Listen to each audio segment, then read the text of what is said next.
Well, hello to you all. In the next few moments, we're going to just discuss very briefly an overview of what's required to successfully complete this Assessment 2 task. As you know, for the last few weeks, we have been referring in class and online to the Central Michigan University model and the National Health Service model from the UK. And they are competency models that have been developed to look at various elements around leadership and development, and you can choose one of those two to explore within the context of your report.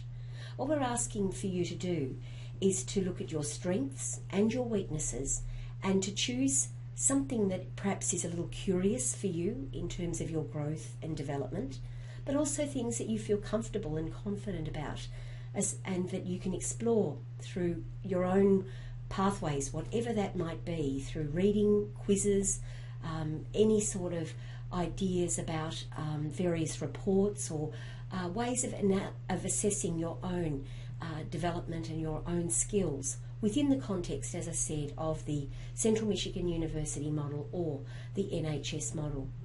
So we want you to look at those strengths and weaknesses. We want you then to review some of the leadership theories that we've explored in this course and choose a couple that you would like to match within the context of this model and pitch your ideas around how it relates to you and your development as a leader. We'd like you to then create a leadership development plan. And with that plan, what we're asking for you to do is to think about what you most need to do to grow in your capability as a future leader.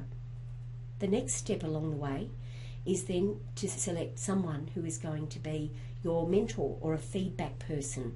We're asking for you to choose someone from an industry, not necessarily the industry that you think you're going to be moving into. Of course, that would be ideal, but we don't know where we're going to go often, and it's only when opportunities present themselves that we step into our first leadership positions.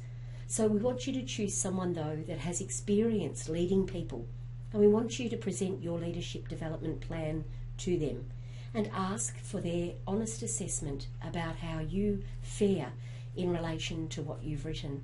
They're people that have known you.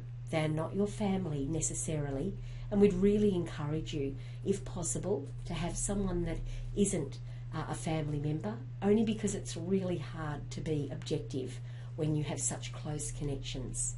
But if you can find someone who has got experience managing people, leading people, and that they know you, they will be able to give you some really useful feedback and advice about whether what you've written is actually going to be helpful in your endeavours to be a successful and a competent leader.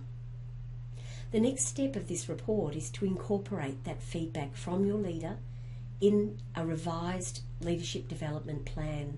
And so we don't want to see word for word what your leader has told you, but we do want to see evidence of how you've taken what they've said and you've amended or enhanced your leadership development report as on the basis of the feedback that you have received. And from there, we want you then to look at how you're going to go about making those requirements or achieving the things that you've set out in your plan.